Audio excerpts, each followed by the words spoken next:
नमस्कार, खबर समय जगत में आपका स्वागत है। मैं हूं आपके साथ जितेंद्र जैन। आइए नजर डालते हैं आज की कुछ मुख्य खबरों पर। झांसी राष्ट्रीय स्वयंसेवक संघ के तत्वाधान में मुक्ताकाशी मंच पर रक्षाबंधन उत्सव कार्यक्रम आयोजित किया गया। कार्यक्रम में मुख्य अतिथि भोपाल की सांसद साध्वी प्रज्ञा ठाकुर ने कहा कि आज विनाश काल समाप्त हो गया। अमृत काल के विजय शंखनाद के साथ राष्ट्र को परम वैभव पर पहुंचाते हुए विश्व गुरु बनाना है। इसके लिए भारत माता को रक्षा सूत्र बांधकर हमें उनकी अखंडता बनाए रखने का संकल्प लेना है। विनाश काल चला गया, अब सिर्फ विजय का शंखनाद है। इस मौके पर कुलपति कृषि विश्वविद्यालय झांसी AK सिंह, महानगर संचालक अग्रवाल, विभाग प्रचारक अखंड प्रताप, विभाग संचालक शिव कुमार भार्गव, महानगर प्रचारक सक्षम, सांसद अनुराग शर्मा, पूर्व मंत्री रविंद्र शुक्ल समेत बड़ी संख्या में स्वयंसेवक उपस्थित रहे। संचालन महानगर कार्यवाह डॉक्टर मुकुल पस्तोर ने किया।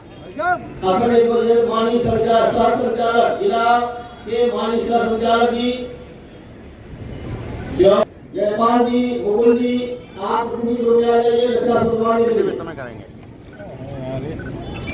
बस गीत गाते रहेंगे। हवा में उड़ता जाए, हवा में उड़ता जाए, मेरा राम दुलारा। पतत पे सतायो नमस्ते नमस्ते, पतत पे सतायो नमस्ते नमस्ते। प्रभो शक्तिमान हिंदू इमे सादरं त्वां नमामो वयम्, त्वदीयाय कार्याय वत्थाकटीयम्, शुभामासु संदेहि तत्पूर्तये।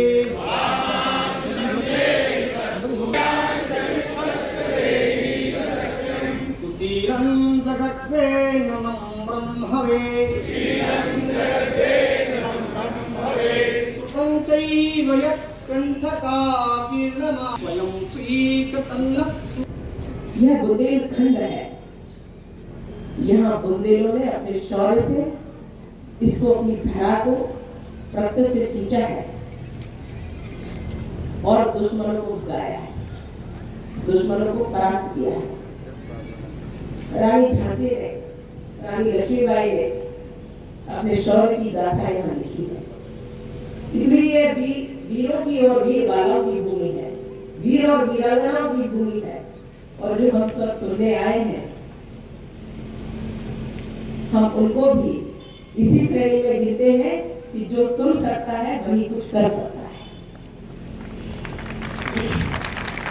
जिसको सुनने की आदत नहीं, वो कभी भी कुछ भी नहीं कर सकता। वह अपने लक्ष्य को कभी पा ही नहीं सकता, क्योंकि उसको धैर्य नहीं है। जिसको सुनने की आदत नहीं, उसके कहने को कोई नहीं सुनता। इसलिए आप मुझे सुनने आए तो निश्चित रूप से आप ये मान लीजिए कि मैं बहुत अच्छी श्रोता भी हूँ, इसलिए आज मैं वक्ता हूँ।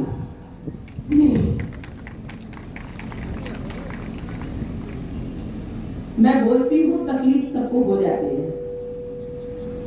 पूछती हूँ तकलीफ क्यों हो जाती है, मैं ऐसा क्या बोलती हूँ? लोग कहते हैं विवादित बयान, फिर से विवादित बयान, फिर से विवादित बयान। मैं पूछती हूँ ऐसा मैं क्या बोलती हूँ जिसमें विवाद हो जाता है? पर नहीं, कोई विवाद नहीं, कोई विवादित बयान नहीं, कोई विवादित कथन नहीं। मैंने एक बार मीडिया से पूछा, आपके कारण क्या, आप लोग ऐसा कहते क्यों हैं, इतना बवंडर क्यों करते हैं? बोले आपके कारण हम लोगों का पेट पल रहा है, आपके कारण हमारी TRP बढ़ती है। हम विवादित लिख देते, लोग तुरंत न्यूज देखते हैं आपकी। तो मैंने कहा कि आपकी पेट पलने में हमारा पेट बढ़ जाए तो कोई फर्क नहीं पड़ता, लेकिन ये नीति है। ये आज की मीडिया का थोड़ा सा प्रचलन है, लेकिन सच ये है कि जो विद्रोही, देशद्रोही, धर्मद्रोही, समाजद्रोही, देश को विघटन की तरफ लेके जाने वाले लोग, उन लोगों ने एक नैरेटिव बनाया, प्रारंभ से ही नैरेटिव बनाया। क्या? हिंदू विरोधी। हिंदू के पक्ष में जो बोलेगा उसका बयान विवादित होना निश्चित है। हिंदू के पक्ष में, हिंदू के हित में, धर्म के पक्ष में, धर्म के हित में, देवी देवताओं की बात करना, अपनी पूजा पद्धति की बात करना, सनातन धर्म की बात करना, हिंदुत्व की बात करना, हिंदू के संरक्षण की बात करना, हिंदुत्व के विचार को प्रसारित करने की बात करना, इसको विवादित बनाया गया है। यह प्रारंभ से जिनको मैंने कहा है ये विघटनकारी योग जो हमारे समाज में व्याप्त है, जो कई वर्षों तक शासन जिन्होंने किया है, ये उनकी नीति रही है कि हिंदू को दबाओ तो ही हमारा अस्तित्व बचा रहेगा, नहीं तो अगर हिंदू खड़ा हो गया तो हम ज्यादा दिन तक नहीं रहेंगे। और इसलिए हिंदू को सदैव प्रताड़ित किया गया, हिंदू को सदैव दलित किया गया, हिंदू को सदैव शोषित किया गया, हिंदू की कभी नहीं सुनी गई, हिंदू के हित में कभी कोई काम नहीं किया गया। ये स्वतंत्रता के पश्चात का इतिहास। आज विषय रक्षाबंधन का है।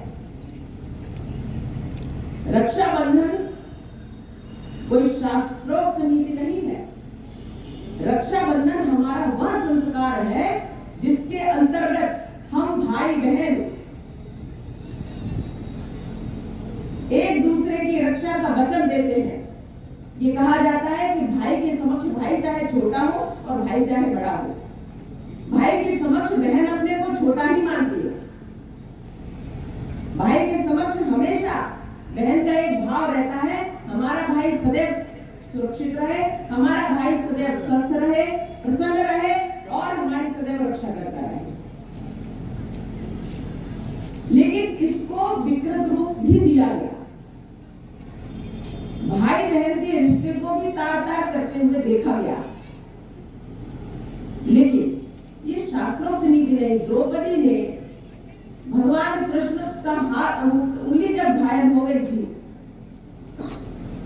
सुदर्शन चक्र को वापस लाते समय रक्त निकला, उन्होंने अपनी चुन्नी को फाड़ करके उनकी उंगली में बांध दिया।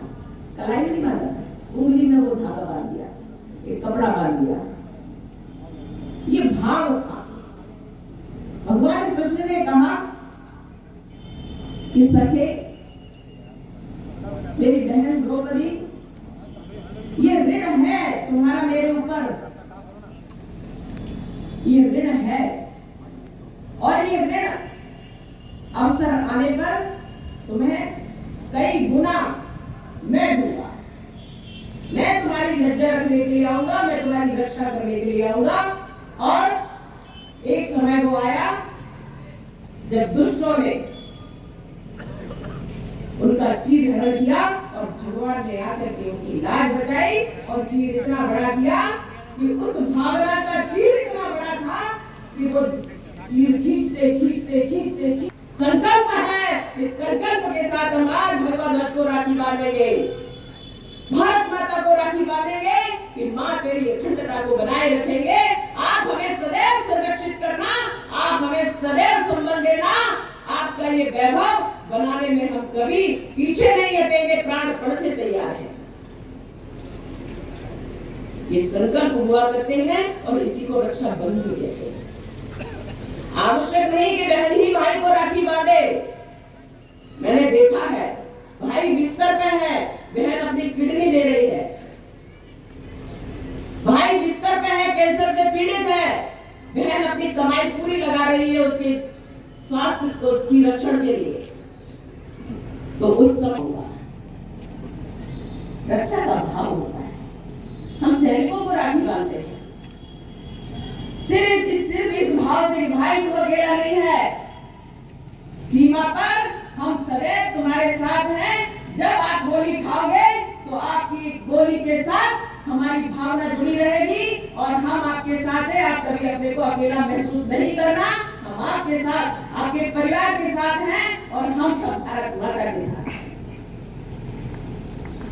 ये भाव हुआ है।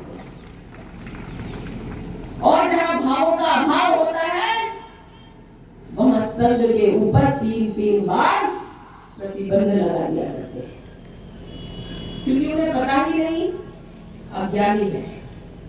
उन्हें नहीं पता कि संघ की स्थापना किन उद्देश्यों को लेकर के हुई।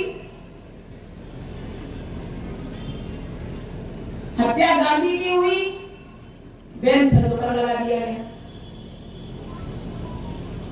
इमरजेंसी इंदिरा गांधी ने लगाई, संघ पर बैन लगा दिया गया।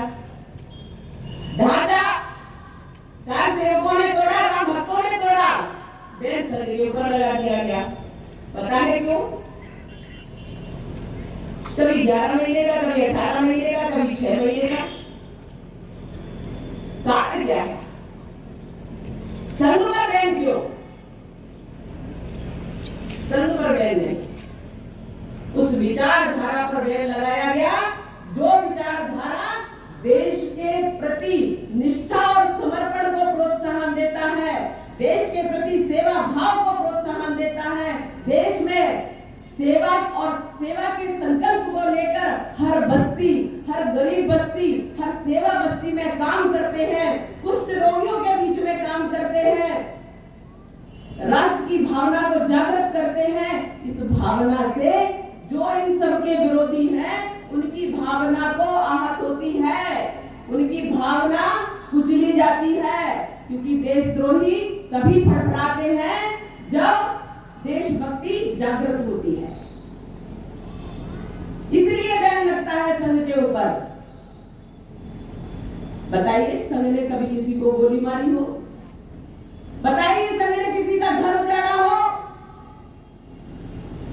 बताइए, कभी संघ ने भ्रष्टाचार किया हो? संघ कभी ऐशो आराम की जिंदगी जी रहा हो? संघ की ऐसी कोई विचारधारा नहीं, कोई सिद्धांत नहीं। संघ का प्रचारक एक बड़ा तपस्वी होता है। हम जैसे तपस्वी तो भगवा धारण कर लेते हैं, सबको पता रहता है सन्यासी में इनसे ऐसी बात नहीं करना। सन्यासी इसलिए इनसे ये खाने का पूछना नहीं है,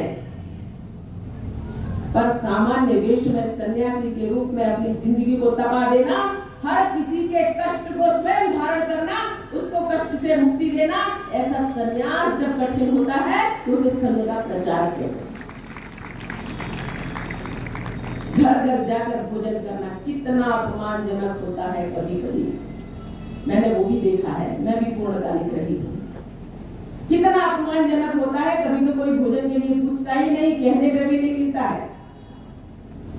जब कहा जाता है भाभी जी, माता जी भोजन दे दो, बड़ी भूख लगी है, अरे मैं ऑफिस जा रही हूँ, दीदी अगर आपको लगता है तो देख लीजिए, नहीं तो अब आप कल आ जाना हमारे पास भोजन के लिए, कल छुट्टी है हमारी। तो कोई बात नहीं भाभी जी, हम कल देख लेंगे, आज भूखे ले लेते।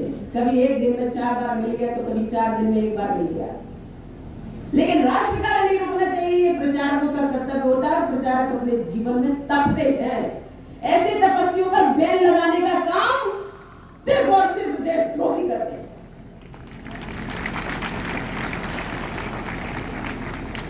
कोई कारण नहीं। राम मंदिर बना, भव्य बना,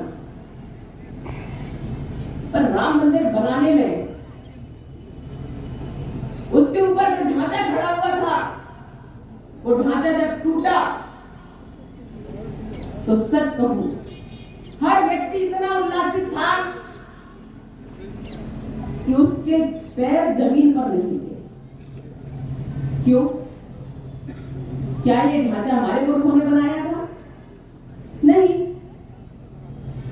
पर आज भी यहां विराजमान उनके पुरखों ने बनाया था, उन गद्दारों ने बनाया था, उन लोगों ने बनाया था जिन्होंने हमें गुलाम करके रखा था। ऐसे लोगों के द्वारा बनाया गया ढांचा राम मंदिर के ऊपर, उसको तोड़ने वाले लोगों पर मुकदमा लगता है और सब ऊपर बैन लग जाता है। 4 प्रदेशों की सरकार गिरा दी जाती है। झांसी से खबर समय जगत के दीपक त्रिपाठी की report. For latest news, subscribe to our channel and press the bell icon